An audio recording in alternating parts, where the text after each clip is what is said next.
Tu peux t'asseoir. Alléluia. Amen. Donc, chers amis, nous sommes au sabbat du dernier quartier de ce 6e mois appelé le mois des Louls. Et s'il faut vous le rappeler, le thème que nous sommes en train de développer depuis le premier jour de ce mois, le thème est intitulé le nouvel homme rebâti à l'image et à la ressemblance de Jésus-Christ. Et les versets qui le soutiennent sont tirés du livre de Jean 2, versets 19 à 21. Jean 2, verset 19 à 21. Jésus leur répondit: détruisez ce temple et en 3 jours je le relèverai. Les Juifs dirent: il a fallu 46 ans pour bâtir ce temple. Et toi, en 3 jours tu le relèveras. Mais il parlait du temple de son corps. Amen. Mais il parlait du temple de son corps. Amen. Amen. La séance passée, c'est-à-dire la pleine lune passée, Dieu nous a amené sur un point essentiel. Un point essentiel surtout entre Dieu et ses enfants. Le point qui met en liaison surtout Dieu et ses enfants.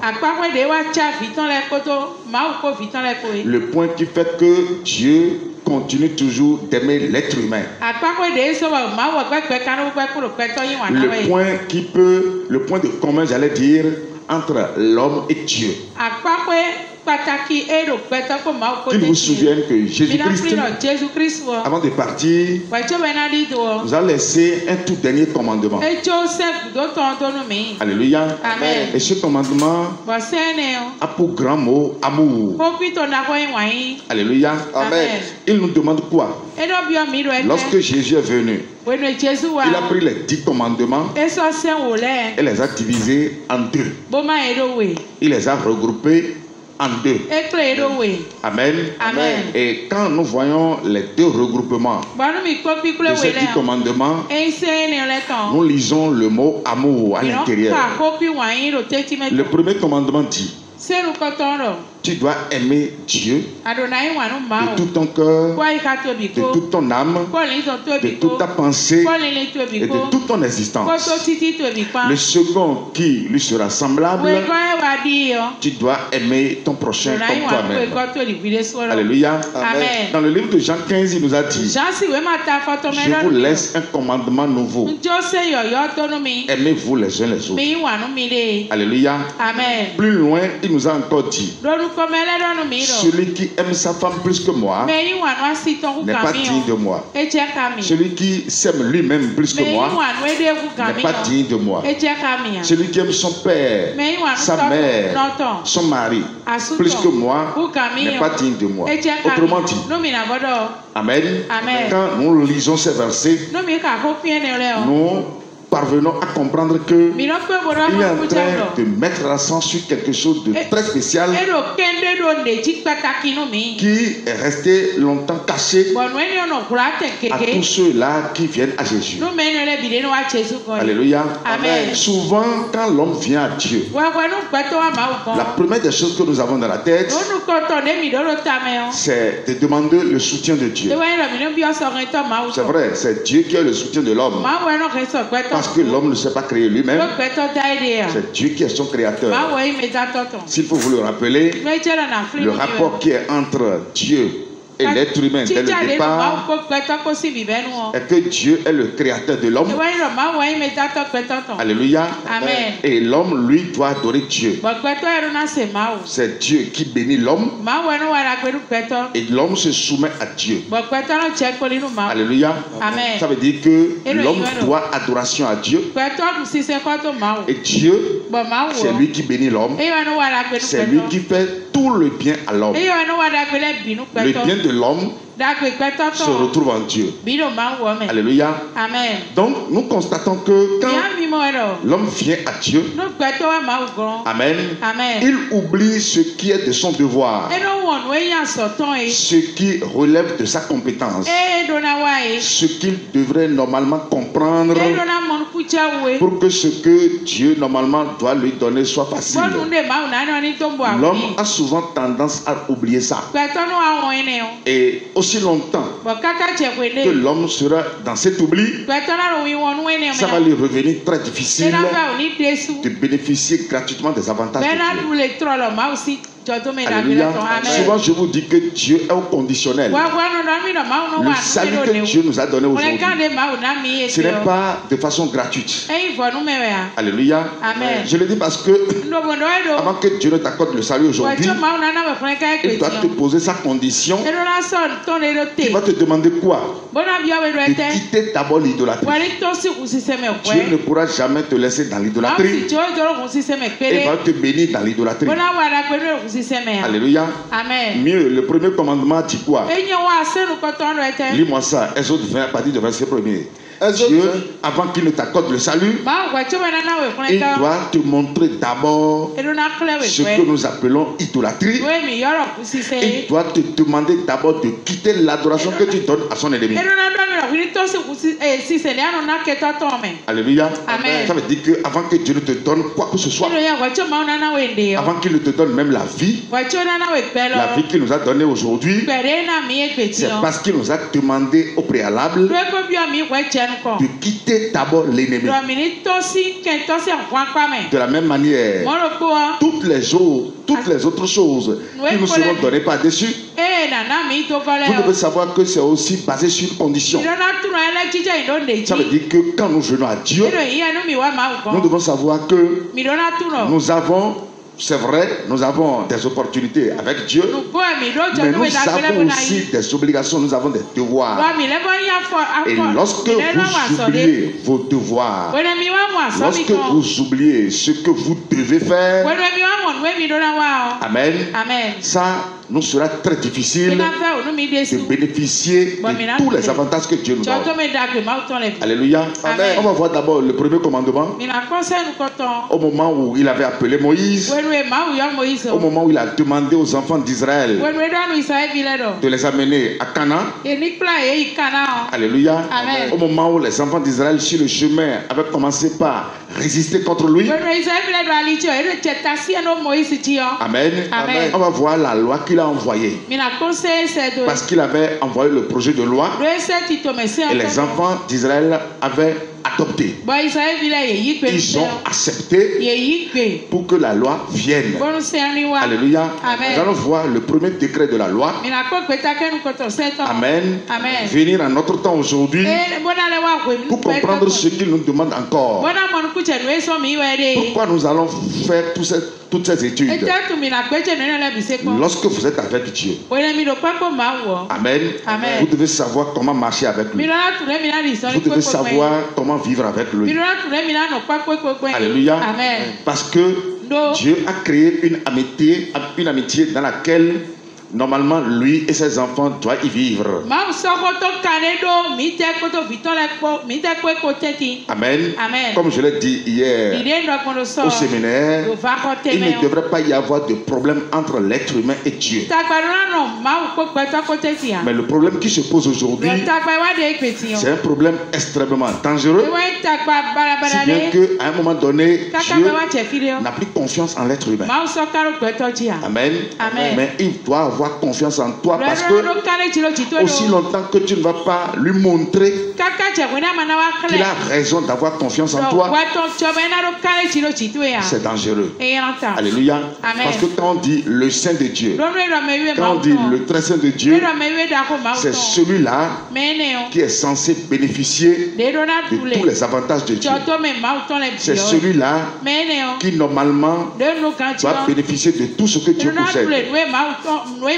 Amen. Amen. Lui doit avoir tout d'abord avant que Dieu ne pense à qui que ce soit. Au moment où Dieu avait créé les premiers êtres humains sur la terre, Dieu avait pensé à eux d'abord avant de penser aux animaux. Alléluia. Amen. Ça veut dire que la personne directe, la créature directe qui tient beaucoup à cœur à Dieu, Amen, Amen. que à qui Dieu veut donner tout, c'est l'être humain.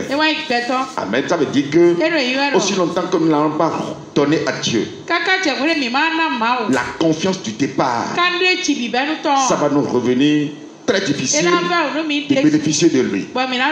Parce que quand on vient à Dieu, ce n'est pas seulement Dieu qui doit jouer son rôle. Dieu, lui, connaît son rôle.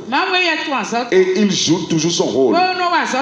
La preuve, quelle que soit l'attaque des ennemis aujourd'hui, quel que soit tout ce que les sorciers font aujourd'hui, quel que soit tout ce que l'ennemi pense contre nous aujourd'hui, nous sommes toujours invincibles. Nous sommes toujours imbattables. Nous sommes toujours intègres. Nous sommes intègres pas parce que c'est nous-mêmes qui déployons nos propres forces. Non. Nous sommes intègres parce que Dieu qui est en nous montre sa force. Il déploie sa force et démontre à l'ennemi qu'il est fort.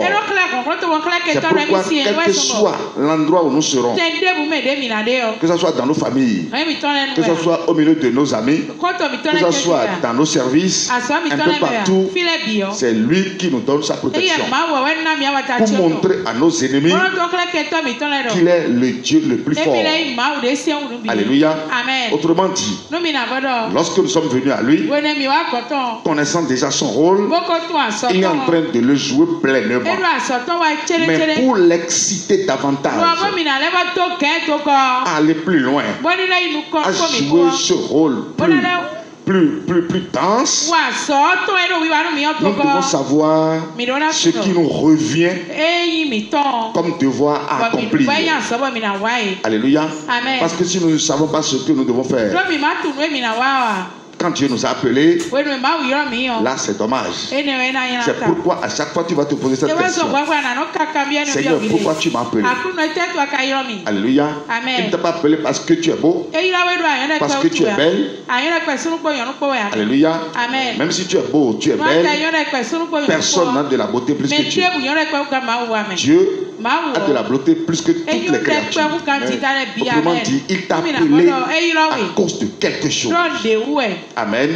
Et tu es d'importance capitale que tu parviennes à identifier la raison profonde pour laquelle il t'a appelé. Alléluia.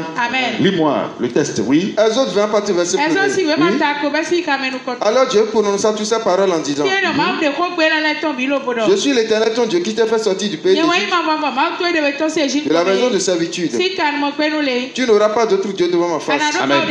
Il dit: Je suis l'Éternel ton Dieu qui t'a fait sortir du pays d'Égypte, de la maison du servitude.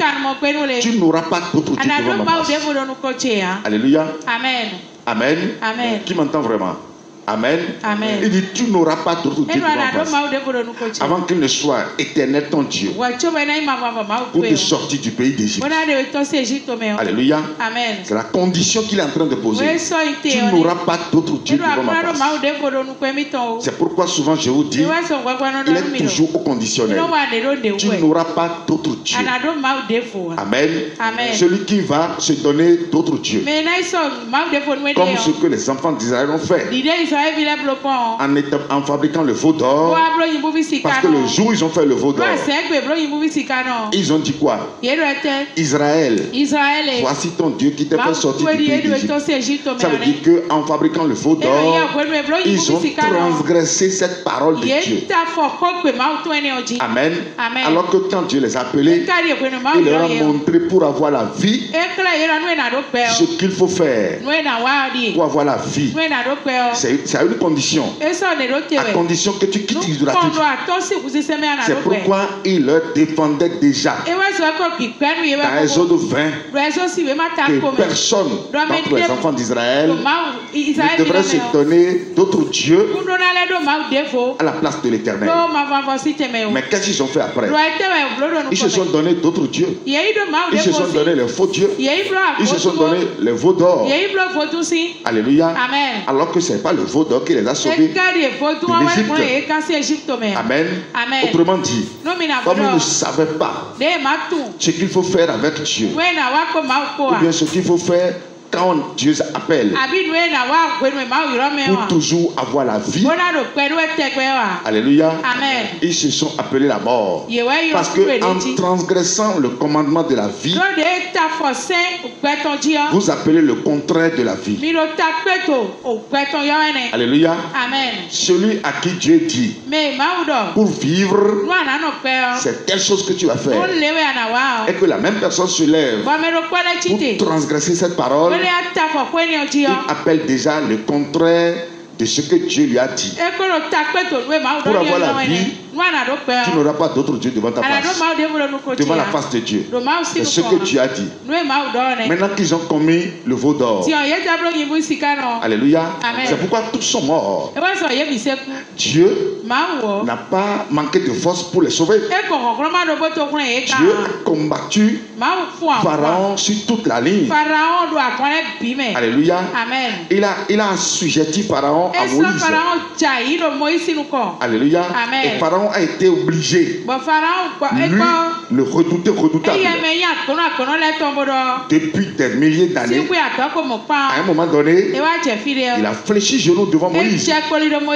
Pourquoi? Parce que le Dieu de Moïse est venu avec Moïse sur la terre de l'Égypte pour délivrer les enfants d'Israël. Donc, ils ont vu tous les miracles que Dieu avait opérés. Amen.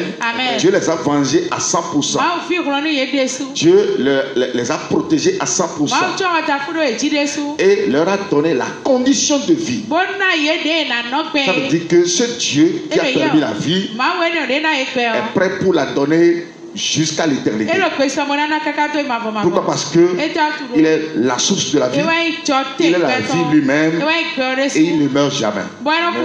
Alléluia. Ça veut dire que s'il ne meurt jamais, et que nous aussi, au moment où nous étions dans le monde, nous avions manqué de la vie. Amen. Et qu'il nous a appelés par sa grâce un jour. Ça veut dire que si nous suivons la condition de la vie, les conditions qui permettent avant qu'il nous donne la vie, là, nous aurons la vie gratuitement. Et ce n'est plus quelqu'un qui viendra encore nous dire oui, tu n'as pas la vie, tu n'as pas la vie. Quand on a la vie, on le sait. Lorsque tu remplis les conditions vis-à-vis de Dieu, Dieu, il est toujours juste dans sa parole. Il n'est jamais injuste et il est toujours intègre, il respecte toujours sa parole. Alléluia. Ça veut dire que normalement, si quelqu'un vient à Dieu, au véritable Dieu, alléluia, la personne là ne pourra pas mourir. Alors si c'est après avoir connu Dieu que la mort arrive à encore frapper quelqu'un, ça veut dire que celui-là, il est comme le peuple d'Israël qui a murmuré contre Dieu, qui était resté ingrat vis-à-vis devant Dieu, parce que tout ce que Dieu leur a fait, tout a été oublié rapidement sur le chemin. Donc nous devons savoir quoi? Nous devons savoir que nous sommes au bon endroit. Alléluia. Au bon endroit, dans la mesure où le Dieu créateur qui a existé avant toute chose et qui continue toujours d'exister et qui va exister pour toujours, c'est ce Dieu qui nous a appelés. Ce Dieu qui avait appelé les patriarches, qui était resté avec eux, qui les avait protégés. Amen. C'est ce même Dieu qui nous a appelés et qui visiblement aujourd'hui est en train de nous conduire à un port très spécial. Alléluia. Ça veut dire que nous sommes en de bonnes mains. Amen. Nous sommes en de bonnes mains. Nous ne serons plus inquiets. C'est lorsque vous êtes en de mauvaises mains que vous pouvez avoir d'inquiétude. Mais nous sommes en de bonnes mains, dans la main de Dieu, la main protectrice. Donc par conséquent, personne d'entre nous d'ailleurs, si et seulement si il respecte, il remplit les conditions, ne devrait plus avoir peur de la vie. Alléluia. Parce que celui qui a la vie ne peut plus avoir peur. C'est celui qui a la mort qui a peur. Alléluia. Et lorsque vous avez la vie, vous êtes une autorité totale sur le plan spirituel. Alléluia. Donc c'est pour dire quoi? La séance passée, Dieu nous a dit que lorsque nous venons à lui, nous devons avoir ce grain d'amour. Ce grain d'amour que Jésus est venu semer en nous. Lorsque vous n'avez pas ça, tôt ou tard, la vie que Dieu vous donne, Amen, partira encore. Continue la lecture d'abord. Vas-y. Dieu ne fera point d'image taillée, ni de représentation quelconque des choses qui sont en haut dans les cieux, qui sont en bas sur la terre, et qui sont dans les eaux plus bas que la terre.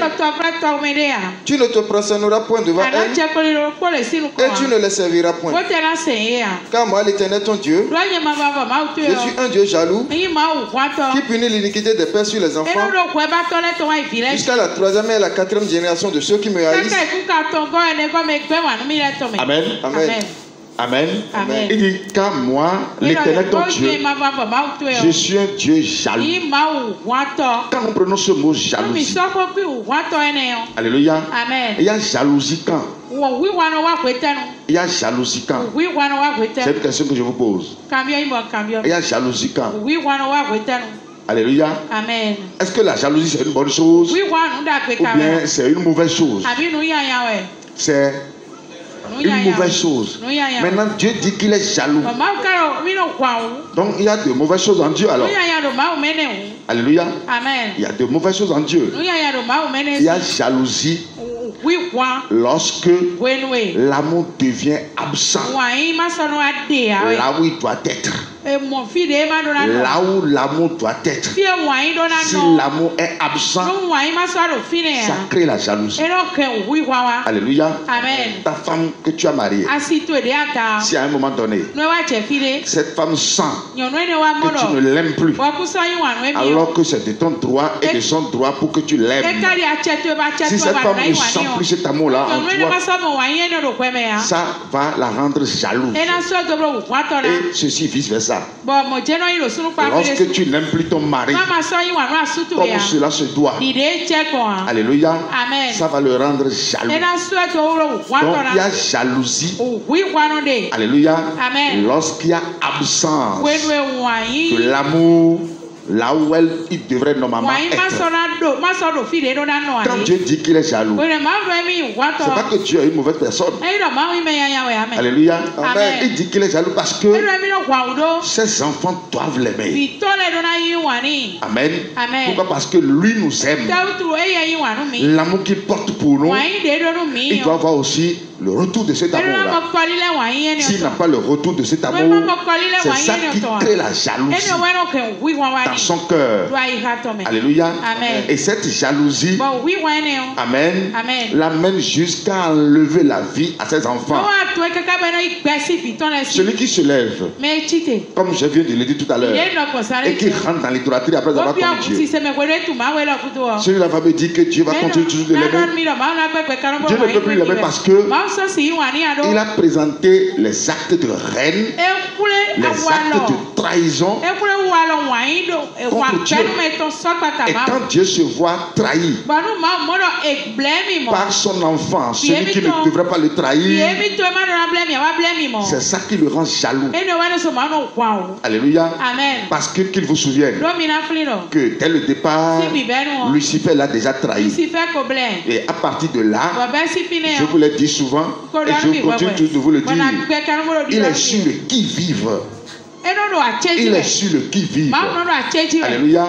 Lorsqu'il sent la haine en vous contre lui, il devient autre chose. Alléluia. C'est pourquoi Jésus a été obligé d'abandonner Judas à Satan. Mais pour Pierre, il a prié pour lui. Donc, chers amis, vous devez comprendre quoi? Dieu nous a déjà amenés au bon endroit. Dieu nous a déjà donné la facilité. Il nous a déjà accordé la grâce. Il nous a déjà tracé le chemin. Parce que le chemin que nous empruntons aujourd'hui, ce n'est pas donné à tout le monde. Jusqu'à là où nous sommes, il y a encore l'humanité, il y a encore beaucoup de gens qui sont encore dans les ténèbres. Ce que toi tu comprends aujourd'hui, les enseignements qui t'éclairent aujourd'hui, la visibilité que tu as sur le Dieu Tout-Puissant aujourd'hui n'est pas donné à tout le monde. Alléluia. Tout le monde aujourd'hui n'a pas la même connaissance que toi. Si Dieu, à l'homme nous sommes, t'accorde la grâce jusqu'à avoir cette connaissance en lui, c'est parce qu'il t'aime. Alléluia. C'est parce qu'il t'aime et obligatoirement, il doit avoir le retour de cet amour-là. Donc, dans un premier temps, le retour de cet amour se traduit par quoi? Amen. Par la position que nous allons occuper vis-à-vis de lui. Quel que soit ce qui se passe, celui qui aime Dieu vraiment, quel que soit ce qui se passe, ne va plus jamais penser rentrer dans l'idolâtrie. Ne va plus jamais penser abandonner Dieu. Alléluia. Je dis bien, quel que soit ce qui se passe, lorsque Dieu vous appelle, alléluia, et après vous avoir donné la vie, vous devez savoir que en retour, vous devez vous accrocher à lui, que ce soit sous la pluie, sous le soleil, sous le vent, un peu partout sur la montagne, un peu partout. Alléluia. Quel que soit l'endroit où il sera, en vous appelant, vous devez toujours répondre présent. Quand vous suivez Moïse, amen, partout il a appelé Moïse, il répond toujours présent. Il répond toujours présent. Monter sur la montagne, c'est difficile. Monter sur la montagne, c'est pas facile. Mais à chaque fois quand il appelle Moïse, Moïse répond. Il répond toujours. Pourquoi? Parce que Moïse a cet amour-là pour lui. Alléluia. Malgré toutes les difficultés que Moïse a rencontrées dans le sacerdoce, parce que c'est lui qui a appelé Moïse et c'est lui qui lui a confié la mission. Mais la mission n'est pas restée sans avoir de problème. La mission sous Moïse n'est pas restée sans avoir de problème. Il y a beaucoup de problèmes. Moïse a rencontré beaucoup de problèmes sur le chemin. Amen. Les enfants d'Israël lui ont créé beaucoup de problèmes. Mais Moïse est resté toujours intègre. Alléluia. Moïse n'a pas démissionné. De la même manière, tu dois savoir que quand Dieu t'a appelé, alléluia, c'est pour que tu sois toujours ensemble avec lui. Ensemble avec lui. Amen. Pour ne jamais rentrer dans l'idolâtrie. Quel que soit ce qui se passe, pour ne jamais refuser ce qu'il va te recommander, pour ne jamais dédaigner sa mission. Alléluia. Parce que celui qui un jour arrive à dédaigner la mission de Dieu, arrive à abandonner la mission de Dieu, doit savoir qu'il est en train de demander aussi à Dieu d'abandonner, de lui faire du bien. Est-ce que nous allons demander à Dieu de ne plus nous faire du bien? Chaque fois que nous nous levons, nous faisons quoi? Nous demandons le bonheur. Nous demandons les choses à Dieu. Nous lui demandons de nous bénir. Personne ne demande à Dieu de le maudire. Alléluia. Donc si nous savons que Dieu c'est lui qui nous bénit et que nous n'avons plus autre personne, nous n'avons plus autre Dieu, et que c'est lui qui nous a donné la vie. Parce qu'autrefois, n'ayant pas la vie, amen, nous savons ce que nous étions vis-à-vis des membres de nos familles. Nous savons ce que nous étions vis-à-vis de la sorcellerie. Nous savons ce que nous étions vis-à-vis de nos amis au service. Alléluia. Nous savons comment nous sommes malmenés. Mais aujourd'hui que nous sommes avec lui et qu'il nous a accordé la vie, nous devons savoir que quel que soit ce qui se passe, ce qu'il nous demande, nous allons obligatoirement le faire. Amen. Dieu ne peut jamais nous demander quelque chose qui va dépasser notre compétence.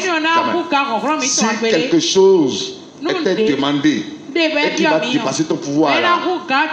Même ce qu'il te demande, c'est lui-même qui reste encore en toi et qui l'accomplit. Parce que toi-même, de ta propre force, tu ne peux rien accomplir. Alléluia. Dans Jean 15, lui-même nous dit, sans moi, vous ne pouvez rien faire. Donc, nous n'allons pas rester avec Dieu et vivre comme des ignorants. C'est ce que je refuse. Il nous a accordé la vie. Qui a la vie ici? Alléluia. Amen. Non, je ne vois pas bien les mains. Tu as la vie. Est-ce que tu es d'accord? Est-ce que tu as la conviction en toi que tu as la vie? Alors, la même question que je t'ai posée là. Demain, il faut la reposer dans le monde à tes amis, à tes frères et sœurs, à ceux-là qui ne connaissent pas ici, EURVD, Amen, et qui sont dans le monde. Pose la même question au Bokono, au Fodounon, à tous ceux-là, ou bien au sectaire. Alléluia. Amen. Ils n'auront jamais la même assurance que tu développes aujourd'hui. Amen. Amen. Ça veut dire que la vie que Dieu t'a donnée ici est confirmée en toi. Et tu es le témoin, le premier témoin oculaire et auditif. Amen. Amen. De l'accomplissement de cette vie-là. Alléluia. Amen. Autrement dit, c'est toi qui seras encore le seul témoin de ce que cette vie soit éternelle en toi. Si cette vie doit être éternelle en toi, tu seras encore le seul témoin. Si cette vie ne sera pas éternelle, tu seras encore le seul témoin. Alléluia. Amen. Et ce que je nous demande, c'est quoi? Si Dieu nous a déjà donné la vie, faisons tout possible pour que cette vie soit éternelle en nous. Parce que c'est lorsque cette vie devient éternelle que vous pouvez avoir la garantie de la vie éternelle. Quand on dit la fin du monde, la fin du monde, la fin du monde. Oui, c'est vrai. Ce monde va finir. Mais le monde dit, j'irai au ciel, j'irai dans la vie. Amen. Sans avoir cette garantie-là, personne ne peut avoir la vie éternelle. Parce que si tu as la vie éternelle, tu dois le savoir d'abord à partir de cette terre. Et pour avoir la vie éternelle, vous connaissez la condition. Les conditions que Dieu a posées là, vous les connaissez déjà. Vous ne pouvez plus, au grand jamais, rentrer dans l'idolâtrie. Et le fait de se garder pour Dieu, se garder jalousement pour Dieu, c'est l'amour que nous donnons à Dieu qui nous amène à nous garder intègres et justes pour Dieu. Alléluia. Amen. Quand vous manquez de cet amour-là, vous ne pouvez jamais rester et adorer Dieu. Tôt ou tard, vous allez rentrer dans l'idolâtrie. Celui qui manque de cet amour-là, l'amour que Dieu a semé en nous, l'amour que Dieu a pour nous, celui qui n'a pas le retour de cet amour à Dieu, Amen. Amen. Il ne pourra jamais rester saint jusqu'à rentrer dans la vie éternelle. Alléluia. Amen. Il faut que celui-là que Dieu a rendu saint, il faut qu'il développe ce sentiment, cet amour fort en lui. Et lorsque vous êtes dans cet état-là, vous allez voir que tout ce qu'on dit de Dieu, ou tout ce qui vient de Dieu, tout ce que Dieu demande là, ne vous sera plus, ne sera plus au-dessus de vous. Amen. Amen. Ne sera plus fort plus que vous. Amen. Amen. Vous serez très content même d'entendre toutes les recommandations de Dieu. Quand on dit que c'est Dieu qui dit de faire telle chose, ça va te donner de la joie. C'est Dieu qui dit de faire telle chose. C'est Dieu qui dit de faire telle chose. Vous allez constater que à chaque fois que c'est Dieu qui demande, on sent une joie. Alléluia. Amen. Mais lorsque c'est la reine qui a pris place et c'est-à-dire on ne se permet plus, on ne donne plus le retour de cet amour à Dieu, on ne veut même plus entendre qu'on parle de quoi que ce soit concernant Dieu. Et lorsque vous commencez par venir à ce niveau-là tout doucement, vous allez comprendre quoi? Que c'est vous-même qui êtes en train de fermer la porte sur vous-même. Alléluia. Amen. Parce que Dieu l'a ouvert. La porte est ouverte. Alléluia. Jésus l'a ouverte grandement. Et a dit quoi? Elle ne sera plus fermée. Elle ne sera plus fermée. Mais si vous ne comprenez pas, vous pouvez encore la refermer sur vous-même sans le savoir. Donc mon frère, ma soeur, tu dois savoir que ce qui est dans ton cœur là, que tu recherches. Alléluia. Amen. Le problème auquel tu veux des solutions, qui est dans ton cœur, qui te bouleverse peut-être dans tous les sens, à gauche et à droite, la seule personne qui tient la solution à ce problème-là, à l'instant même, dans sa main, c'est Dieu. Alléluia. C'est lui Dieu. Il n'y a plus personne. Amen. Quel que soit le problème que tu auras encore, quel que soit tout ce que tu vas penser, Amen. Tes pensées, ou bien ta manière de penser, ou bien quoi là, ne peuvent rien donner comme solution. La seule personne, Amen, qui détient la solution avant que le problème ne vienne même là. Amen. C'est ton Dieu. Alors si lui détient déjà la solution avant que le problème ne vienne, ça veut dire que si celui-là tu arrives à le connaître, tu es heureux. Amen. Si tu arrives à le connaître, on ne va même pas te demander de l'aimer d'abord. Si tu comprends bien, si tu es vraiment intelligent, si tu es vraiment sage, selon Dieu là, et non selon ce monde, ce n'est pas quelqu'un qui va te demander d'abord de l'aimer avant que tu ne l'aimes. C'est toi-même qui va te rater rapidement d'ailleurs même de l'aimer. C'est toi-même qui va devancer les choses.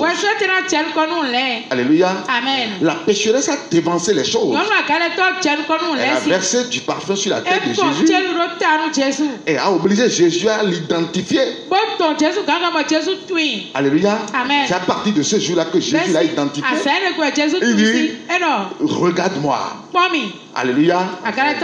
Fais tout possible pour me connaître. Parce que moi j'étais connu. Il a obligé Jésus à l'identifier.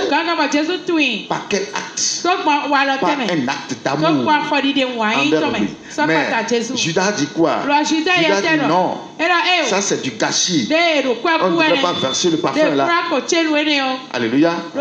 On ne devrait pas verser le parfum là sur Jésus. Mais l'acte que la dame a posé lui a valu quoi? Lui a valu la vie. Quels nombreux péchés te sont.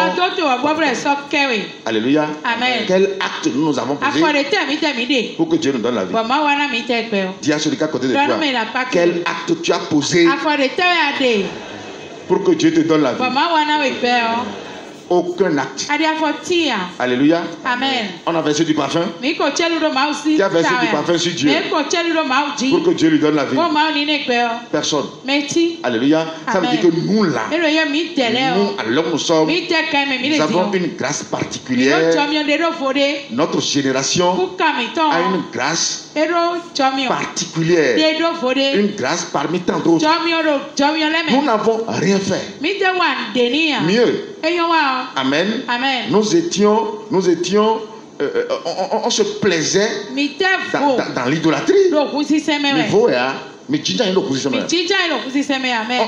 On était même dans l'idolâtrie assis dedans. Il est venu nous sortir. Parce que si nous on laissait depuis ce temps-là jusqu'à aujourd'hui dans l'idolâtrie, je crois que le nombre que nous sommes ici, beaucoup d'entre nous seraient déjà partis. Sinon, moi je peux confirmer que si j'étais toujours dans l'idolâtrie jusqu'à là où nous sommes, je crois que je ne serais plus vivant. Amen. Je ne serais plus vivant. Amen. Parce que je connais d'où je suis venu sur le plan charnel. Amen. Je connais combien de fois la sorcellerie est dense. Comment la sorcellerie frappe. frappe. Et comment nous sommes en débandade devant la sorcellerie. Alléluia. Amen. Mais aujourd'hui, c'est nous qui contrôlons. C'est nous qui avons la situation en main. C'est nous qui maîtrisons tout. Alléluia. Amen. La fois passée, à l'enterrement de ma tante,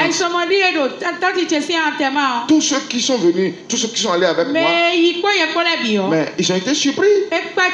Surpris parce que dans cette famille-là, amen, et le clitor qui vient, amen, le clitor qui vient et qui me voit assis, et toute la cohorte s'est retournée pour aller se ranger complètement. Et c'est seulement le cercueil qu'on a déplacé pour aller faire l'enterrement. Et c'est les hommes qui ont fait ça. Le clitor n'a plus enterré. Alors que ça ne s'est jamais passé dans cette famille. Comment le clitor va voir un être humain? Elle va fuir. Alors que de ne pas le passer, c'est l'être humain qui fuit le clitor. Alléluia. Amen. Ils sont témoins. Et ça s'est passé devant eux. C'est pas qu'on a dit quelque chose. Mais quand ils ont quitté le couloir, ils nous ont vus là. Ils se sont retournés encore. Et c'est le silence plat. Depuis ce jour-là, jusqu'à ce qu'on finisse tout. Alléluia. Amen. Ça veut dire que lorsque Dieu vous élève comme ça, amen, que ça soit dans votre famille, que ça soit un peu partout, vous devez savoir qu'en retour, vous devez lui donner l'amour. Et lui donner l'amour veut dire quoi? Amen. Vous devez vous charger de tout ce qu'il vous demande. Vous devez être ses témoins. Que ce soit à Jérusalem, que ce soit partout dans le monde, sur toute la terre, vous devez être ses témoins. Qui me suit vraiment? Alléluia. Amen. Et c'est lorsque vous vous positionnez de cette manière qu'il vous accorde tout le reste. Parce que nous ne savons pas comment demander à Dieu. Nous ne savons pas comment demander. Alléluia. C'est pourquoi quand tu restes avec ce Dieu, sans avoir bénéficié de tout ce qu'il possède, tu auras tort. Il y a une manière de demander. Et sans ouvrir la bouche même, Dieu sera obligé de vous l'accorder. Amen. Amen. La femme sécheresse, la femme pécheresse n'a pas demandé la vie. Elle n'a pas demandé la vie. Amen. Amen. Mais elle voulait quelque chose quand même. Et ce qu'elle voulait, peut-être c'est dans son cœur. Mais l'acte qu'elle a posé a obligé Jésus à lui donner ce qu'elle peut-être n'a pas pensé. Amen. Amen. Elle est la première à bénéficier de la vie éternelle avant le sacrifice de Jésus. Le deuxième, c'est le voleur de la droite. Avant la mort de Jésus. Nous tous ici là, nous avons bénéficié de la vie en Jésus après la mort et la résurrection de Jésus. Mais les deux là, eux, ils ont bénéficié de la vie avant que Jésus n'aille à la croix. Autrement dit, eux, ils nous ont dévancés. Et pourquoi ils nous ont dévancés? Parce qu'ils ont posé des bons actes, des actes d'amour envers Dieu. Qui me suit vraiment là? Alléluia. Amen. Ils ont posé des actes d'amour envers Dieu. Quand vous lisez le langage du voleur de la droite, amen. Amen. Mais c'est un langage d'amour. Parce que c'est quelqu'un qui est déjà agonie. Il est à quelques secondes de sa mort. Et qu'est-ce qu'il a dit à Jésus? Amen. Amen. Même sur la croix, il est en train de défendre même Jésus. Le voleur de la gauche a insulté Jésus. Mais lui prenant la parole, il dit non. Tu ne peux pas l'insulter. Tu ne dois pas l'insulter. Lui n'a même pas le droit de venir ici. Il ne mérite même pas qu'on le crucifie. Nous avons mérité la place que nous occupons sur la croix. Parce que nous sommes voleurs, nous sommes braqueurs. Mais lui, il est bon. Amen. Il est bon, il y a de bonnes actions. Et tournant le regard vers Jésus, dit, souviens-toi de moi quand tu seras dans le royaume de ton Père. Et Jésus prenait la parole, lui dit quoi? À l'instant même, tu seras avec moi. Ça veut dire qu'en lui disant à l'instant même, les péchés sont déjà pardonnés. Parce que si les péchés ne sont pas pardonnés, il ne peut pas avoir la vie. Ça veut dire que lui qui a volé sur toute la ligne, ou peut-être qui a tué, parce que le voleur peut tuer. Quand le voleur, quand on dit voleur, c'est encore un tueur. Parce qu'en voulant voler, s'il se voit bloqué, il est prêt pour tuer. Alléluia. Donc, celui qui peut-être a déjà tué, qui a déjà commis des exactions sur la terre, des bavures, peut-être rejeté de la société. Amen. Considérés comme des divorcés sociaux. C'est celui-là maintenant sur la croix. Amen. À quelques secondes de sa mort, Dieu l'a sauvé. Parce que quoi? Jésus a lu un sentiment en lui. Sa position sur la croix, amen, ne peut plus lui permettre même de réfléchir jusqu'à ce point. Ne peut plus lui permettre de réfléchir jusqu'à donner de bonnes paroles à quelqu'un, de paroles d'amour à quelqu'un. Alléluia. Amen. Mais à cause de ces paroles, Jésus lui a dit à l'instant même, tous ceux-là ont devancé Pierre. Oui ou non? Tous ceux-là ont devancé Pierre. Tous ceux-là nous ont devancé. Donc, chers amis, vous ne pouvez pas être sous le baobab et manquer de ces ombres. Non. Alléluia. Mais si vous passez Amen. Amen. Celui qui vient sous le baobab, c'est pour vivre à l'ombre. C'est pour que le soleil ne le brûle pas. Alléluia. C'est pour se reposer à l'ombre de cet arbre. Comment vous serez sous le baobab? Vous ne pouvez pas être dans l'eau et avoir chaud. Alléluia. Amen. Tout le monde peut avoir chaud. Ceux qui sont au dehors. Amen. Celui qui n'est pas dans l'eau peut avoir chaud. Mais celui qui est dans l'eau là ne peut pas avoir chaud. Le poisson dans l'eau ne peut pas avoir chaud. Alléluia. Donc ça veut dire quoi? Ça veut dire que ici, si tu ne bénéficies pas de tous les avantages que ce Dieu possède là, tu auras tort. Et tout ce qui se passe, amen, en mal, si je peux m'exprimer ainsi, tout ce qui se passe en mal dans ta vie là, je te rends responsable. Alléluia. Parce que tu n'es pas au-dessus de Dieu. Et tu ne peux pas vivre au-dessus de Dieu. Amen. Si tu veux vivre, tu dois savoir que c'est Dieu qui est au-dessus de toi. Par conséquent, tu vas demander des choses à Dieu, mais Dieu aussi a des recommandations à ton endroit. Et lorsque Dieu te recommande des choses et que tu t'opposes à ça, tu dois savoir que tu es en train de te réprimander toi-même. Alléluia. Amen. Ce que les enfants d'Israël ont fait, ça leur a coûté la vie. Tous ont perdu la vie. Alléluia. Aaron a perdu la vie. Le peuple a perdu la vie. Tout le monde a perdu la vie. Amen. Mais nous avons la vie. Et nous ne la perdrons jamais. Parce que Dieu nous montre comment la conserver. Comment conserver la vie. Dieu nous l'a montré. Et pour conserver la vie, vous savez déjà la condition. Alléluia. Après la vie, il nous permet tout ce qui reste. Il nous permet la richesse. Il nous permet l'abondance. Il nous permet tout parce que nous ne sommes plus païens.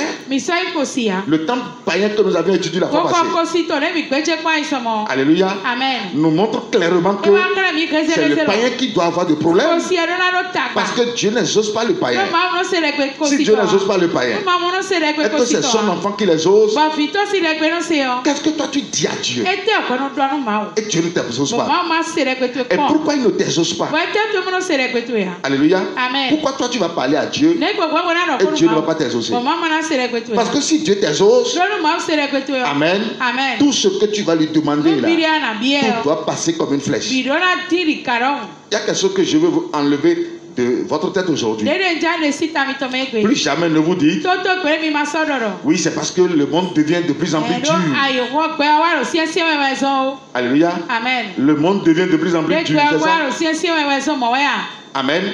Dans le livre de Matthieu 24, la parole dit quoi? Vous entendrez parler de guerre et des bruits de guerre. Vous allez entendre parler de famine. Dieu a cité les fléaux qui normalement doivent frapper ce monde quand nous tendons vers la fin. Mais Dieu n'a jamais dit que ces fléaux vont frapper ses enfants au moment où le monde entend bruit de guerre, ou bien au moment où nous entendons les guerres et des bruits de guerre, le monde lui va vivre la guerre et des bruits de guerre. Nous allons entendre, le monde va le vivre. Qui comprend ce que nous disons là? Alléluia. Et il y a une différence entre entendre la chose, amen, et vivre la chose. Parce que vivre la chose, c'est parce que la chose se passe avec toi. Alléluia. Mais tu l'entends parce que ça se passe avec d'autres personnes. Vous entendrez parler de guerre et de bruit de guerre. C'est différent de vous allez vivre la guerre et les bruits de guerre. Amen. Nous allons entendre parler de la famine. Nous n'allons jamais vivre la famine. Amen. 1000 tomberont à ta droite, 10 000 tomberont à ta gauche, et tu ne seras jamais atteint. Tu ne seras jamais atteint. Pourquoi? Parce que tu es enfant de Dieu. Tu es le saint de Jésus. Alléluia. Ça veut dire que jusqu'au jour ce monde va connaître sa fin. Amen. Dieu est capable de te donner toujours à toi ce dont tu as besoin. À côté de toi, le panier va en manquer. Les lions et les lionceaux en manqueront. Mais mon peuple n'en manquera jamais. Ça veut dire que Dieu s'en fout pas mal de la situation d'un pays. Notre pays, il s'en fout pas mal de la guerre en Ukraine, en patati patata, il s'en fout pas mal de ça. Alléluia, Dieu ne connaît pas ça. Ce que Dieu connaît, c'est quoi? Il te connaît toi, il t'a accordé la vie et il te fixe les conditions pour la conservation de la vie. Alléluia. Et il te demande beaucoup de choses que tu dois accomplir pour semer de la joie dans son cœur. Lorsque c'est comme ça, Ukraine peut faire la guerre, Amérique peut faire la guerre, États-Unis, toute la planète Terre peut faire la guerre. Dieu est capable de te projeter toi seul et te nourrir toi seul. Amen. La guerre en Ukraine dépasse les eaux du déluge. Alléluia. Dépasse les eaux du déluge. Mais les eaux du déluge ont embrasé toute la terre. Les eaux ont envahi toute la terre. Alléluia. Et a réussi à tuer tout le monde. C'est plus qu'une guerre mondiale. Les eaux du déluge, c'est plus que la guerre mondiale. Alléluia. Et ça, elle a réussi à tuer tous les êtres humains sur la terre. Mais dans le même temps, Noé et sa famille sont restés comment? Dans l'âge. Dieu les a protégés, Dieu les a nourris, ils n'ont pas semé, ils n'ont pas cultivé, ils n'ont rien fait, et restés seulement dans l'âge. Ils ont vécu dans l'âge pendant au moins 1 an, 10 jours. Alléluia. Amen. Sans aller au service. Sans aller travailler. Sans semer. Et Dieu les a nourris. Ils n'étaient pas tombés malades. Amen. Ils ne sont pas allés à l'hôpital. Mais ils sont restés en bonne santé. Et c'est le jour où Dieu les a fait descendre de la terre sur la terre que Noé a encore pensé semer de la vigne. Alléluia. Semer de la vigne. Alléluia. Amen. Ça veut dire quoi? Ça veut dire que alors nous sommes là. Quel que soit ce qui se passe sur la terre, ce qui se passe là ne te concerne pas. Si tu prêtes oreille à tout ceci, ça veut dire que tu ne connais pas Dieu. Tu dois prêter oreille à ce que Dieu te dit. Ce que Dieu te dit, c'est ça qui te nourrit. C'est ça qui va te faire voir Dieu. C'est ça qui fera que tu seras toujours au-dessus de la mêlée. Ce n'est pas ce monde qui va nous enseigner. Amen. Donc, c'est pour dire que les problèmes à l'heure où nous sommes ne peuvent jamais rester sans finir. Les problèmes doivent venir par-ci, par-là, devant, derrière. Amen. Amen. Mais l'enfant de Dieu, il est toujours sauvé. Amen. Amen. Il est toujours sauvé. Il est toujours retiré. Le livre de Somme dit, le malheur atteint souvent le juste, mais l'Éternel l'en délivre. Alléluia. Amen. Ça veut dire que Dieu qui nous a permis la vie, là, il ne somnole ni ne dort. Donc tu ne peux pas rester avec ce Dieu-là et va errer comme ça. Tu ne peux pas rester avec ce Dieu parce que c'est inacceptable. Si toi tu l'acceptes, moi à ta place je dis non. Parce que vous ne pouvez pas avoir de l'or chez vous. Amen. Et paraître comme un mendiant dehors. Non. Jamais. Vous ne pouvez pas avoir de l'or chez vous et paraître comme un mendiant dehors. Non. Ce n'est pas à toi d'aller vers eux, mais c'est à eux de venir. C'est ce que Dieu a dit. Amen. Ce n'est pas à toi d'aller vers eux, c'est à eux de venir. Vous devez comprendre quoi? Si je suis avec Dieu et que j'ai la confirmation, et que tout ce que nous sommes en train de dire là, s'il y a des blocages, est-ce que ces choses me parviennent? Le blocage est à quel niveau? Amen. Le blocage est à quel niveau? Et aussi longtemps que vous n'allez pas chercher à dénouer les nœuds là. Amen. Le fait de chercher à évoluer vous n'amènera pas nulle part. Ne vous amènera pas nulle part. Parce que vaut mieux de poser peu de pas et d'être rassuré que de chercher à poser plusieurs pas sans conviction. Alléluia. Amen. Peu de pas. Amen.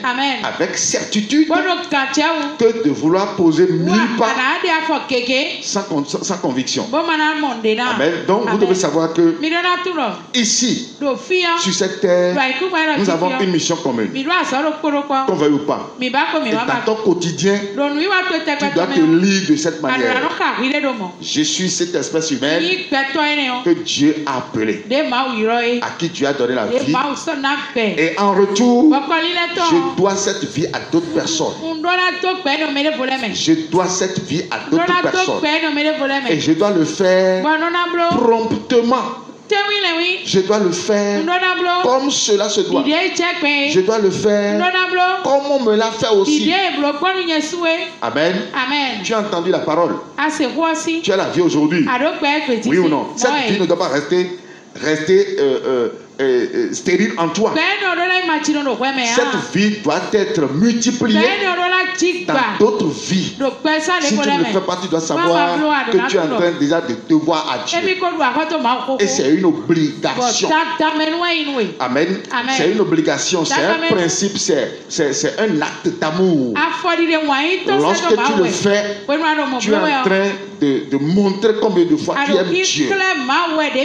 Mais au cas où tu vas t'opposer à ce que nous sommes en train de dire, tu dois savoir encore dans le même temps que tu es en train de dire que c'est toi qui règnes Dieu. Mais moi, je ne t'ai jamais enseigné pour que tu sois un sujet de règne contre Dieu. Mais tu dois être un sujet d'amour devant le trône de Dieu. Qu'est-ce qu'il a dit sur Jésus? Voici mon fils bien-aimé en qui je mets toute mon affection. Vous devez obliger Dieu à donner cette déclaration sur vous. À chaque fois que vous posez un pas sur cette terre, à chaque fois que vous marchez là, vous devez obliger Dieu à donner cette déclaration sur vous. Mon fils bien-aimé en qui j'ai mis toute mon affection. Ça veut dire que mon fils qui me donne la joie au cœur, mon fils qui fait ma joie. Alléluia. Vous devez être un sujet de joie dans le cœur de Dieu.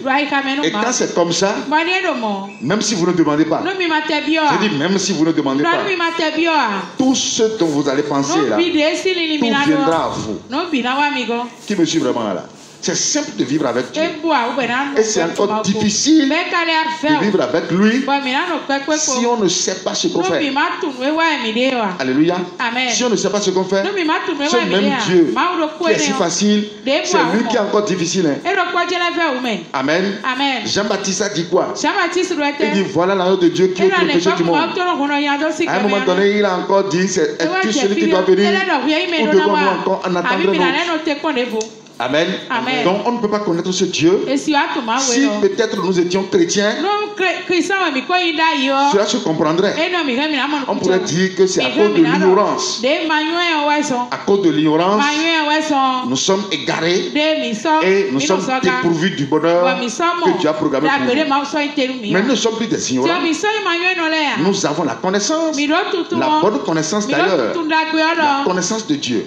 Celui qui a déjà cette connaissance-là, il est au-dessus de toute la création. Alléluia. Rien n'est au-dessus de lui à part Dieu. C'est seulement Dieu qui est au-dessus de celui-là. Rien ne pourra plus le dominer. La pauvreté ne pourra plus le dominer. La misère ne pourra plus le dominer. La mort ne pourra plus le dominer. La sorcellerie ne pourra plus le dominer. Rien, aucun vaudou ne pourra plus le dominer. À cause de quoi? À cause de la connaissance. La connaissance du seul vrai Dieu qui permet la présence de l'Esprit de Dieu en l'homme. Donc déjà que vous êtes venu à ce niveau, vous êtes bien formé, vous êtes bien structuré, vous êtes temple de Dieu, vous n'êtes plus temple de temple païen. Amen.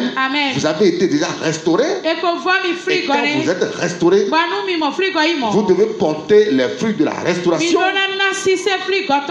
Les fruits de la restauration, c'est obligatoire pour que d'autres personnes ailleurs puissent venir à votre Dieu, venir adorer votre Dieu. L'évangélisation que nous disons même là commence à partir de quoi? À partir de cette relation que vous avez avec Dieu, de cette intimité dans laquelle nous nous retrouvons avec Dieu. Parce que Dieu a créé une intimité dans laquelle il nous appelle. Il nous met dans l'intimité avec lui. Et lorsque nous partons bien de cette intimité-là, vous allez voir que tout le reste c'est-à-dire tout le reste serait facile. Alléluia. Tout le reste serait facile. Tout sera facile devant toi. Rien ne te sera impossible. Parce que nous adorons un Dieu de possibilité et non un Dieu d'impossibilité. Le Dieu que nous adorons, tout est possible devant nous. Amen.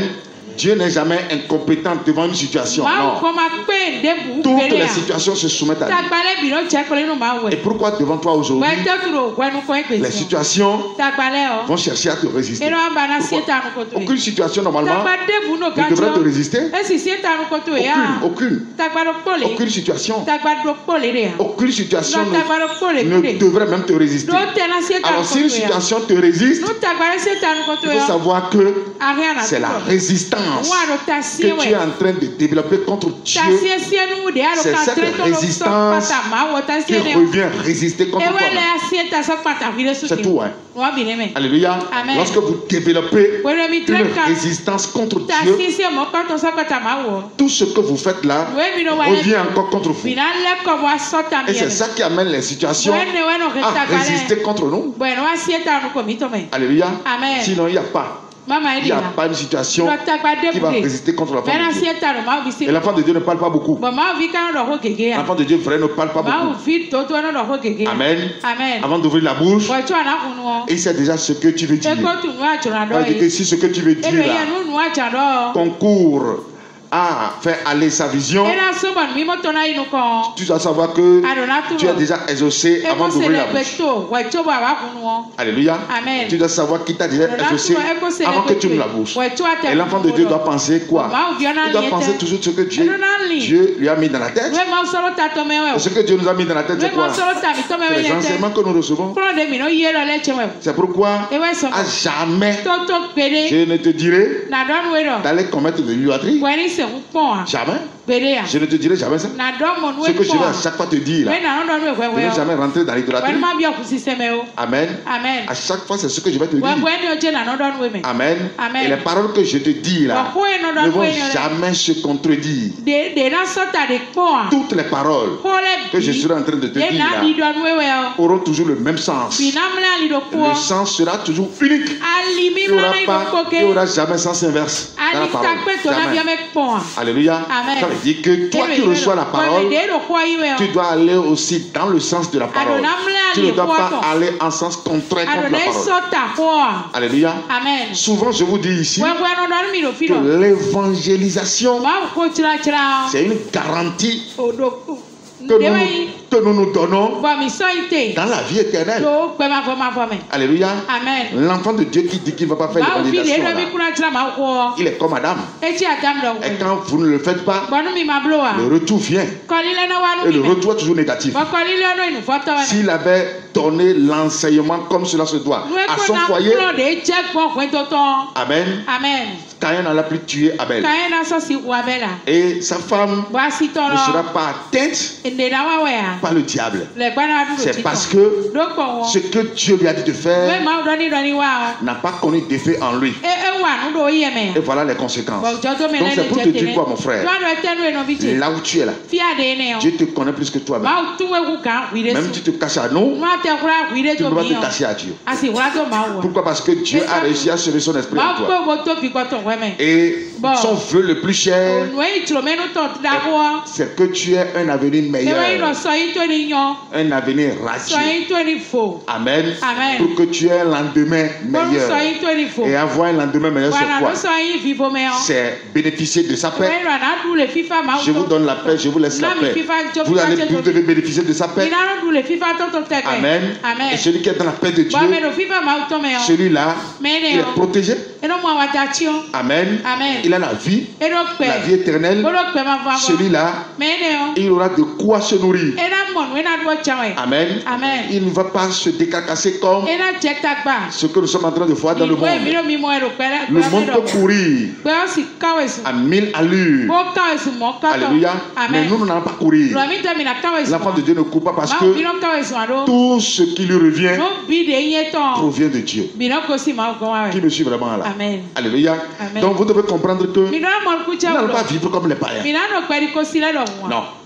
Nous n'allons pas vivre comme les païens. Nous devons vivre comme l'enfant de Dieu. Et l'enfant de Dieu, chaque jour là, sent la joie de Dieu. Chaque jour qui apparaît, esprit de crainte, jusqu'à esprit de l'éternel, chaque jour qui apparaît, c'est pour semer de la joie dans la vie de l'esprit de l'enfant de Dieu. Ce n'est jamais pour lui semer, pour lui apporter du malheur. Jamais. Jamais. Amen. Amen. Nous allons voir le cas de Néhémie rapidement. Le cas de Néhémie parce que nous sommes dans ce mois surtout. Oui. Lis-moi d'abord Néhémie 6, verset 15. Néhémie 6, verset 15. Pour confirmer le 6e mois dans lequel nous sommes. La muraille fut achevée le 25e jour du mois de Loul en 52 jours. La muraille fut achevée.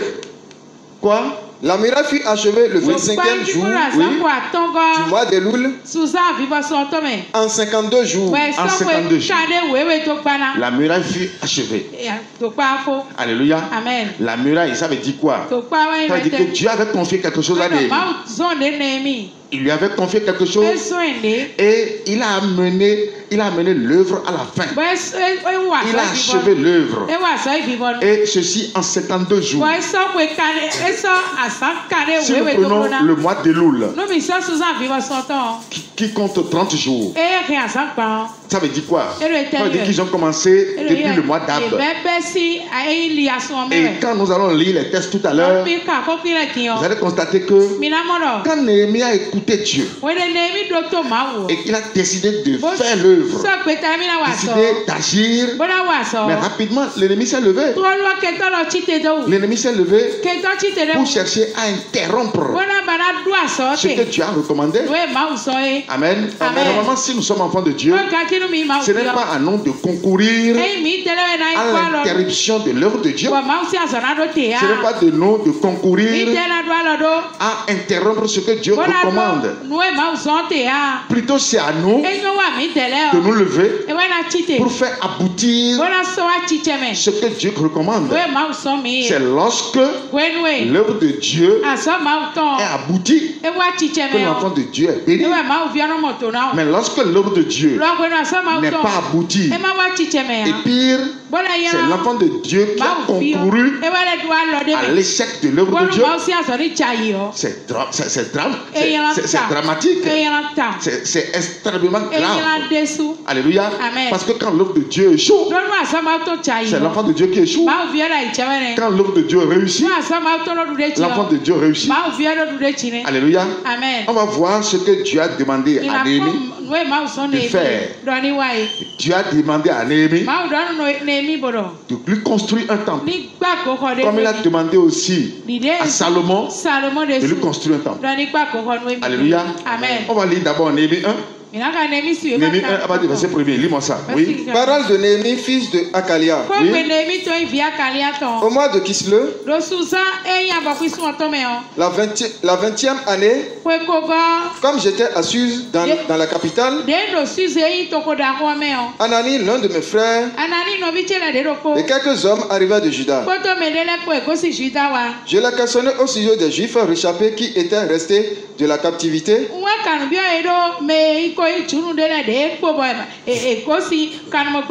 Et au sujet de Jérusalem. Il me répondit, ceux qui sont restés de la captivité sont là dans la province, au comble du malheur et de l'opprobre. Les murailles de Jérusalem sont en ruine et ses portes sont consumées par le feu. Lorsque j'ai entendu ces choses, je m'assis, je pleurais. Amen. Alléluia. Amen. Qu'est-ce qu'il est en train de dire maintenant? Néhémie, ici, il est dans la cour du roi Artaxerxès. Il est esclave. Parce que le peuple de Dieu, le peuple d'Israël, était rentré dans l'idolâtrie. Et l'ennemi a foncé sur eux, a réussi à les séquestrer, a détruit le temple de Dieu et a emporté Néhémie. Donc il était en esclavage.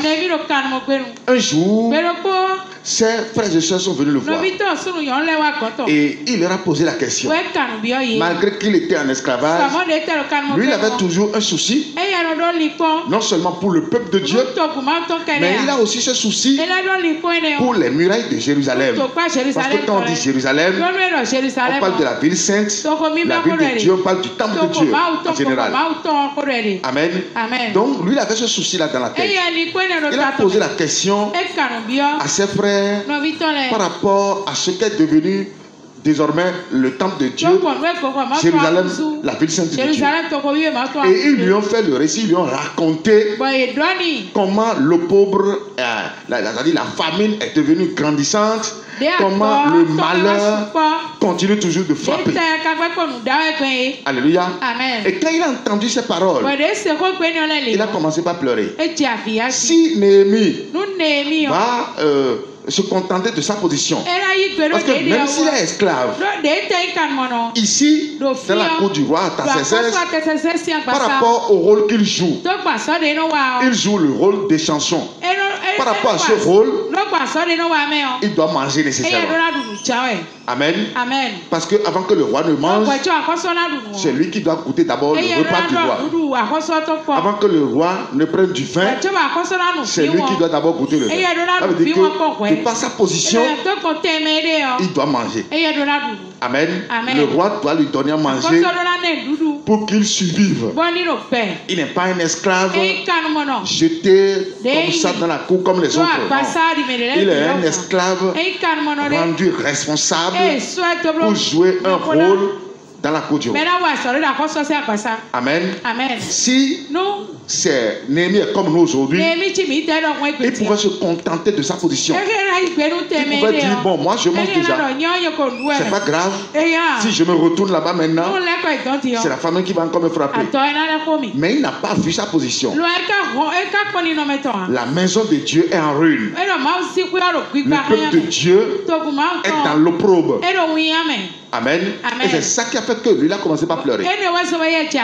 Alléluia. Amen. Pose la question sur le cas qu'on toi.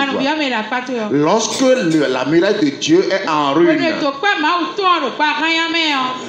quel sentiment tu portes? Vous savez ce que veut dire muraille de Dieu aujourd'hui? La muraille de Dieu en ruine. Vous le savez aujourd'hui. Quand vous voyez un païen passer là, un païen. Amen. Amen. C'est la muraille de Dieu, mais qui est en ruine. Un païen qui passe. Un païen dans ta famille. Quelqu'un qui ne connaît pas Dieu. Qui ne connaît pas Dieu. C'est une muraille de Dieu, mais en ruine. Pourquoi? Parce que le sorcier peut le tuer tout de suite. Alléluia. Amen. Normalement, quand tu vois ces choses, ça doit te toucher le cœur. C'est seulement si tu sais pourquoi Dieu t'a appelé et si véritablement tu as répondu à l'appel de Dieu. Je vous le dis souvent, beaucoup se sont appelés.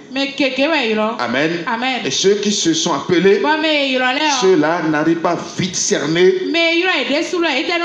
ce que Dieu dit. Mais ceux que Dieu a appelés, c'est ceux-là qui rentrent rapidement dans la vision de Dieu. C'est ceux-là qui percent rapidement la vision de Dieu. Alléluia. Amen. Il a pleuré lui, Néhémie. Pourquoi? Parce que la muraille de Dieu est en ruine et le peuple de Dieu est dans l'opprobre. On va voir les paroles qu'il va avancer tout à l'heure. Comparé à nous aujourd'hui, au sabbat de Dieu, qui avance aussi des paroles à Dieu. Oui, vas-y. Lorsque j'entendis ces choses, je m'assis et je pleurais. Et je fus plusieurs jours dans la désolation. Il dit, je fus plusieurs jours dans la désolation. Je fus plusieurs jours dans la désolation. Mais sa position dans la cour du roi lui permettait quand même de manger. Amen. Amen. Ça veut dire que c'est lui-même qui s'est donné la désolation. Alléluia. Sinon, en réalité, il n'est pas désolé. Il mange bien. Oui, vas-y. Je jeûnais et je priais devant le Dieu des cieux. Et je dis, ô éternel Dieu des cieux, Dieu grand et redoutable, il a jeûné en faveur du peuple de Dieu. Il a jeûné pour demander des choses à Dieu. On va voir s'il va demander de l'or, l'argent pour lui-même. Alléluia. Amen. Vas-y. Toi qui gardes ton alliance et qui fais miséricorde à ceux qui t'aiment. Oui. Et qui observe tes commandements. Que ton oreille soit attentive et que tes yeux soient ouverts. Écoute la prière que ton serviteur t'adresse en ce moment. Amen. Pourquoi je vous amène sur ce point?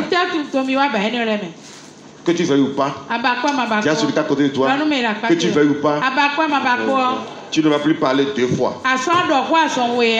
Tu vas parler 1 fois et Dieu va t'entendre. Tu vas parler 1 fois et Dieu va chaque fois t'exaucer. Pourquoi nous sommes là? Nous voulons que Dieu nous exauce. Mais vous devez connaître le cœur de Dieu. Ce qui l'oblige à exaucer vite. Amen. On doit vous enseigner ces paramètres. Ce qui oblige Dieu à exaucer vite. Suivez Néhémie.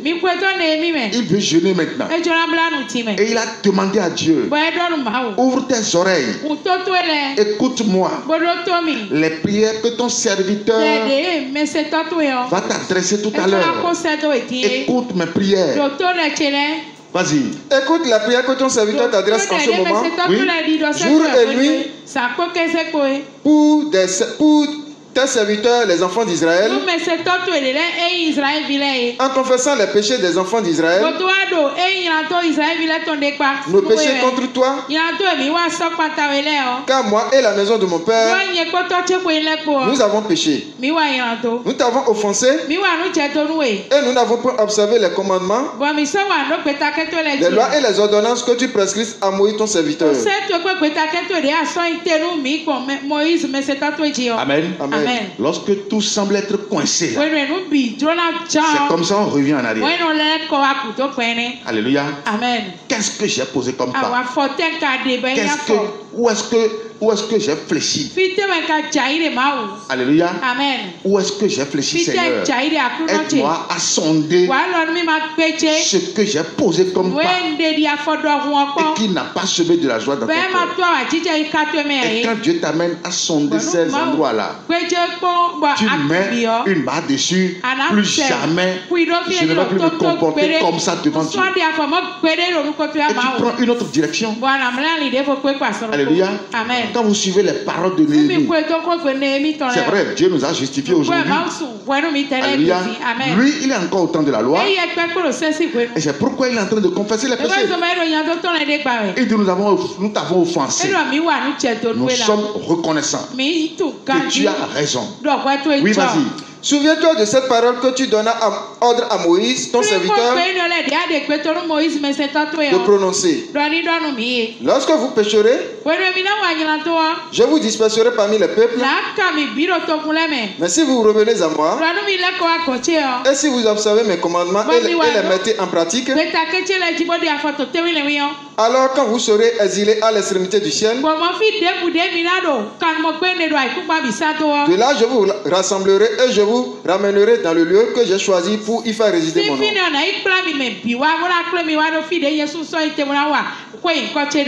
Ils sont tes serviteurs et ton peuple que tu as racheté par ta grande puissance et par ta main forte. Ah Seigneur, que ton oreille soit attentive à la prière de ton serviteur. Amen. Amen. Vous voyez comment il est en train de prier là? Qui me suit vraiment? Alléluia. Amen. Et quand vous voyez le sens de la prière, la prière a pris combien de sens? La prière a combien de sujets? Alléluia. Amen. Il finit d'abord. On va finir. Vas-y. Et à la prière de tes serviteurs qui veulent craindre ton nom. Oui.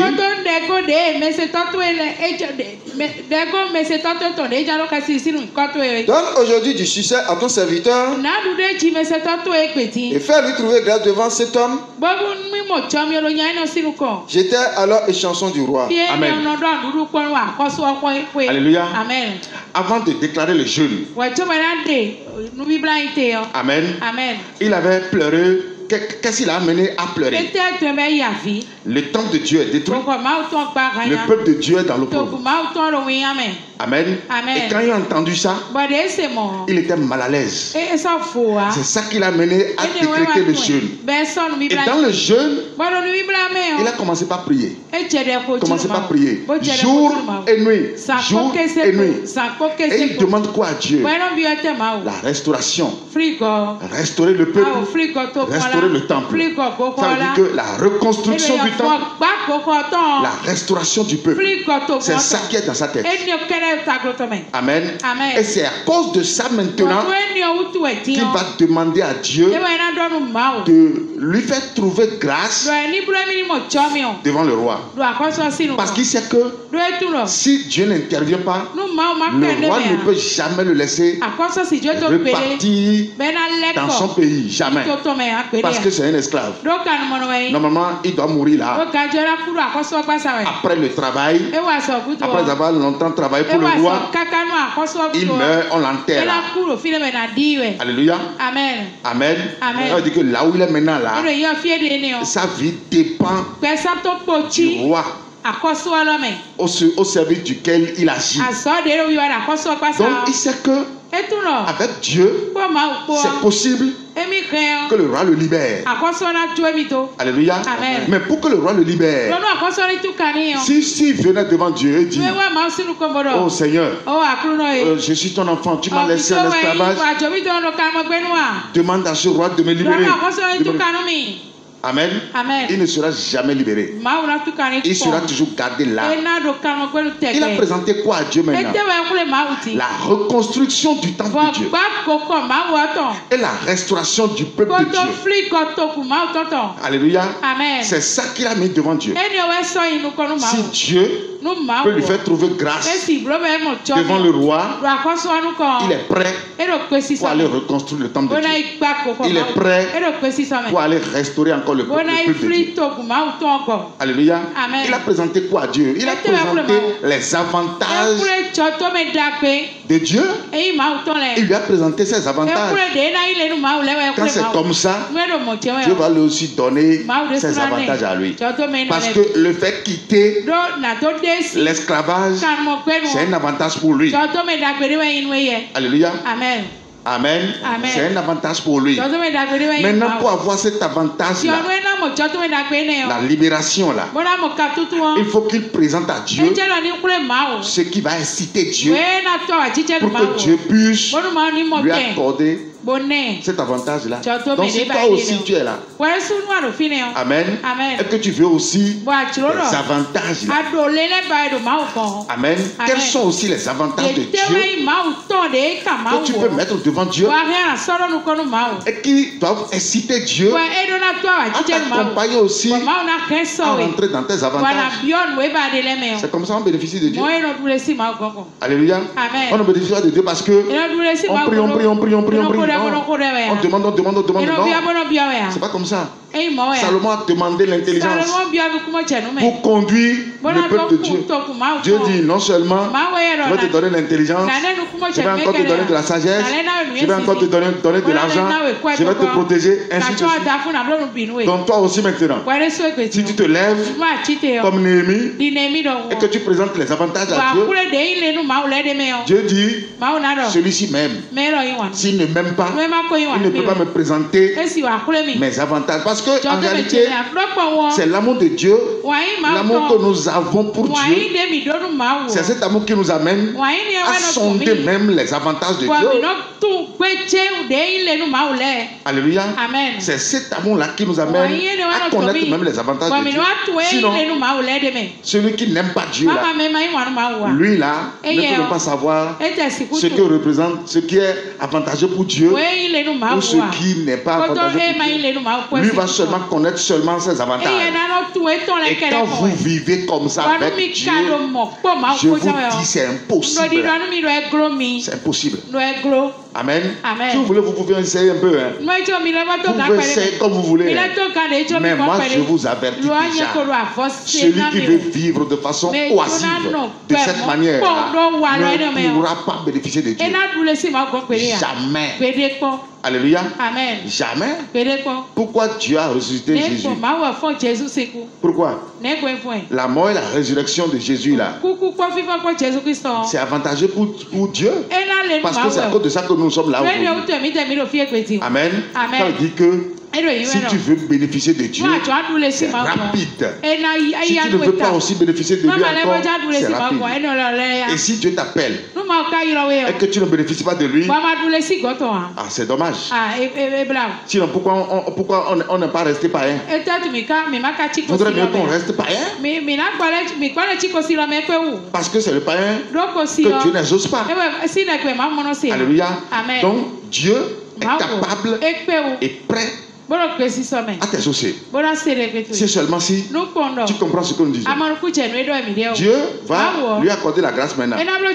Après avoir prié là, il a dit à Dieu, j'étais alors échanson du roi. Ça veut dire que je n'aime pas un déplacement facile. Je ne peux pas. Hein. Il a prié dans quel mois? En quoi? Kislev. Oui ou non? Vas-y, Dieu l'a répondu quand? Néhémie 2 à partir du verset 1er. Oui. Au mois de Nissan. Merci. Au mois de Nissan. Alléluia. Amen. Il a prié une seule fois. Et lui-même sait que Dieu l'a exaucé. Et Dieu lui a laissé le temps. Le temps de Nissan. Le temps de renouvellement. Nouveau départ. Et au mois de Nissan, Dieu est descendu. Et Dieu l'a libéré. Dieu l'a sorti du roi. Alléluia. Amen. Et rapidement, ce qu'il a dit à Dieu là, c'est là où Dieu lit la responsabilité en lui.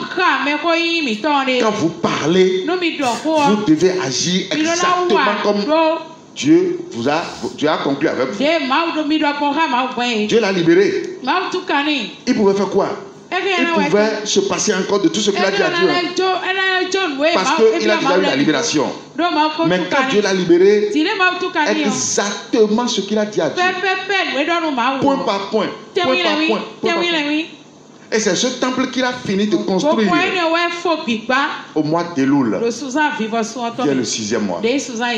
Relis-moi encore Néhémie 6, verset 15. La muraille fut achevée le 25e jour du mois d'Elul en 52 jours. Alléluia. Amen. En 52 jours. Alléluia. Donc, vous devez comprendre que nous sommes en ce temps-là. Nous sommes en un temps de reprogrammation, un temps de reformation, un temps de reconstruction, un temps où nous devons être en action, un temps où nos actions doivent refléter l'amour que nous avons pour Dieu, un temps qui doit semer de la joie au cœur à Dieu. Dieu ne doit pas jeter son regard sur nous et sera mécontent de nous en ce temps-ci. Alléluia. Amen. Amen. Parce que nous ne sommes pas païens. Nous sommes des très saints. Soyez bénis. Amen.